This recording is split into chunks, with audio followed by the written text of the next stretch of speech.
Hello everyone, my name is Vaibhav Kumar Soni. आज हम class 12 का चैप्टर नंबर 3 ह्यूमन रिप्रोडक्शन के बारे में बात करेंगे। ह्यूमन रिप्रोडक्शन यानी ह्यूमन के अंदर रिप्रोडक्शन। ह्यूमन रिप्रोडक्शन के अंदर जो रिप्रोडक्शन होता है वो सेक्सुअली रिप्रोडक्शन है। और ये जो ह्यूमन है विविपेरस है। विविपेरस का मतलब है कि ये अपने ही जैसे नए ऑर्गेनिज्म को प्रोड्यूस करते हैं। अब बात करते हैं सेक्सुअल रिप्रोडक्शन क्या होता है। सेक्सुअल रिप्रोडक्शन में मियोसिस की प्रोसेस होगी। मियोसिस की प्रोसेस के थ्रू गैमेट्स का फॉर्मेशन होगा। गैमेट का अगर इसमें फॉर्मेशन है तो इसमें गैमेट का फ्यूजन भी होता है। गैमेट का इसमें फ्यूजन है तो फ्यूजन के थ्रू जब गैमेट का फ्यूजन होता है तो इसे बोला जाएगा फर्टिलाइजेशन। फर्टिलाइजेशन के थ्रू जाइगोट का फॉर्मेशन होगा। जाइगोट के फॉर्मेशन के थ्रू ऑफस्प्रिंग प्रोड्यूस होगी।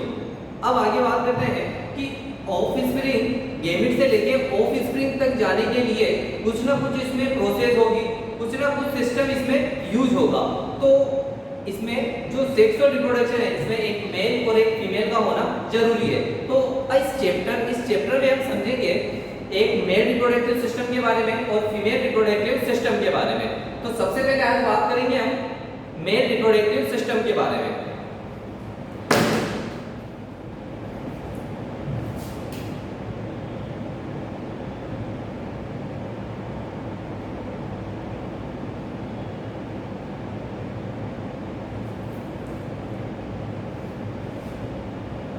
मेल रिप्रोडक्टिव सिस्टम में प्राइमरी ऑर्गन टेस्टिस है। अब प्राइमरी ऑर्गन क्या होता है और सेकेंडरी ऑर्गन क्या होता है ये देखते हैं। प्राइमरी ऑर्गन ऐसे ऑर्गन है जो गैमेट्स का फॉर्मेशन करते हैं। ऐसे ऑर्गन को प्राइमरी रिप्रोडक्टिव ऑर्गन बोला जाएगा। सेकेंडरी रिप्रोडक्टिव ऑर्गन किसे बोलेंगे?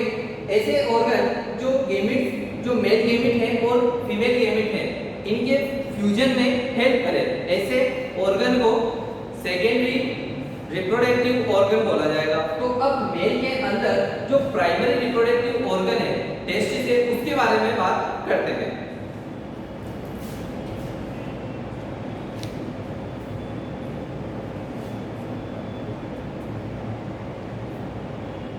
टेस्टिस, तो टेस्टिस का अगर बात करें कि नंबर कितना है टेस्टिस में, तो टेस्टिस का नंबर है 2। टेस्टिस का नंबर है 2। और अगर इसकी शेप की बात करते हैं, इसकी शेप की बात करें तो ये है ओवल शेप में। कौन सी शेप में रहेगी? Oval shape. अब इसकी लोकेशन की बात करें,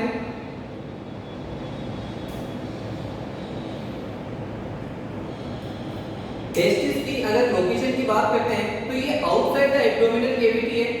कहां पे प्रेजेंट रहेगा? स्क्रोटम में। तो अगर यहां पे हम इसमें लिखते हैं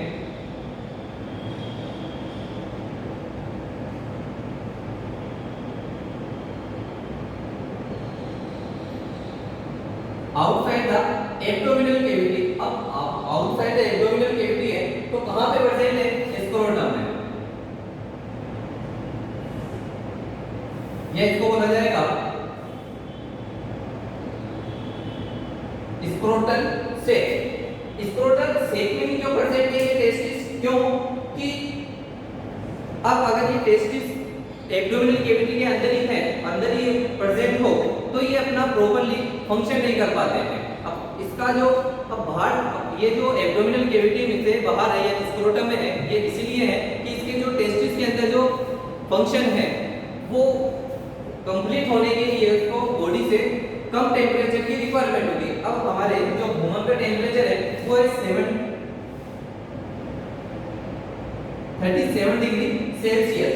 लेकिन जो स्पर्म के फॉर्मेशन के लिए जो टेम्परेचर की रिक्वायरमेंट है वो है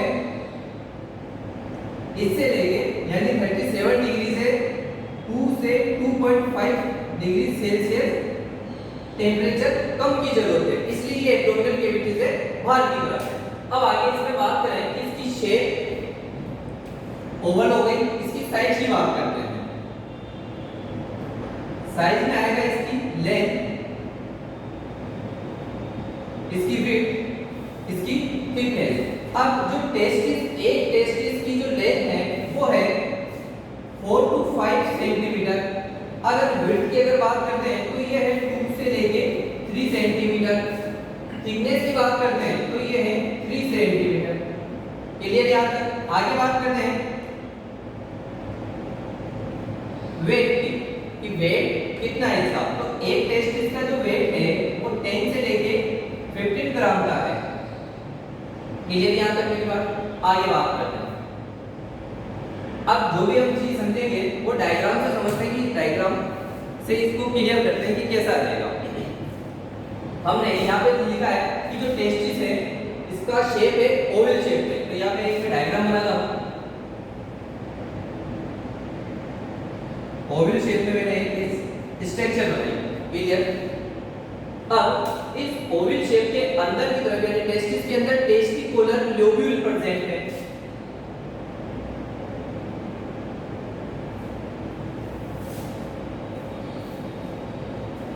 ये क्या है? टेस्टिकुलर लोब्यूल है। क्लियर याद है मेरी बात। तो मैं इसमें नाम लिखता हूं।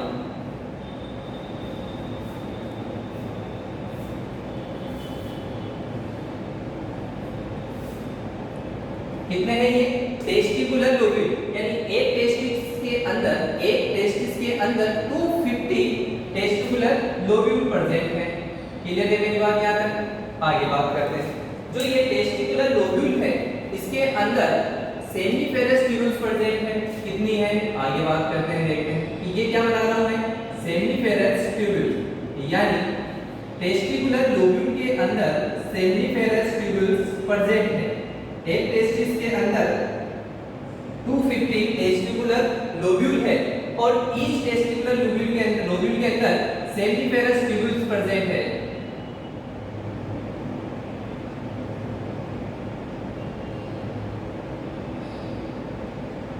अब इसका नंबर कितना है? 1 से लेके 3 तक। क्लियर मेरी बात यहाँ तक। आगे बात, अब जो दो टेस्टिकुलर लोब्यूल है उनके बीच का जो स्पेस है उसको बोलेंगे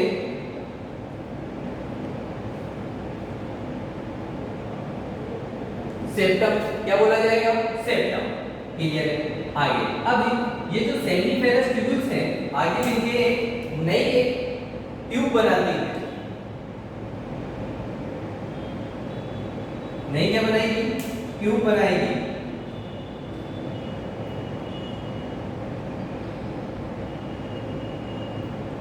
ये बारीक बारीक से क्या है? ट्यूब्स हैं जिनका नाम है रेटिटेस्टिस। क्या नाम है? रेटिटेस्टिस। अब ये जो रेटिटेस्टिस है ये मिलके क्या बनाएंगे? एक नई ट्यूब बनाएंगे। उसका नाम क्या रहेगा? ये ट्यूब है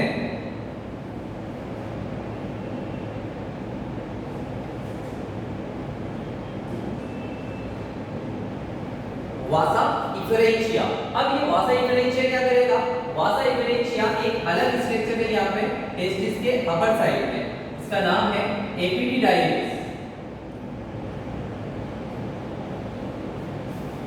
क्या नाम हुआ इसका? एपिडिडाइमिस।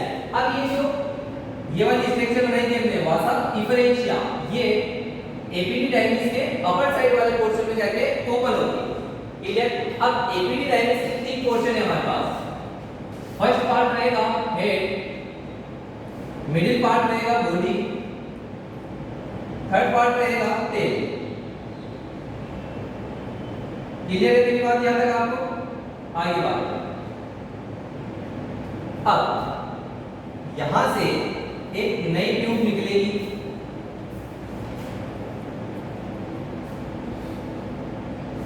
इसका नाम है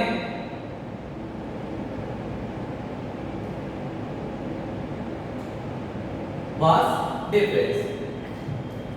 इसका नाम क्या हुआ? Vas deferens. तो ये हुई हमारे internal structure of testis. Testis वापस से इसको हम देखते हैं कि टेस्टिस का नंबर कितना हमारे पास? 2। शेप कौन सी है? ओवल शेप में है। इसकी लोकेशन क्या रहेगी? Outside the abdominal cavity. कहां पे प्रेजेंट है? स्क्रोटम में है। अब क्यों प्रेजेंट है? क्योंकि इसको टेस्टिस के प्रॉपर फंक्शन के लिए ह्यूमन बॉडी के जो 37 डिग्री सेल्सियस का जो टेम्परेचर है उससे कम डिग्री का रिक्वायरमेंट रहती है। अब इसकी साइज की बात करते हैं तो इसकी जो लेंथ है वो है 4 to 5 सेंटीमीटर और बात करते हैं इसकी विड्थ की तो है 2 से 3 और इसकी जो थिकनेस की बात है वो है 3 सेंटीमीटर। और अगर इसके एक टेस्टिस की वेट की बात करें वो 10 से लेके 15 ग्राम तक है।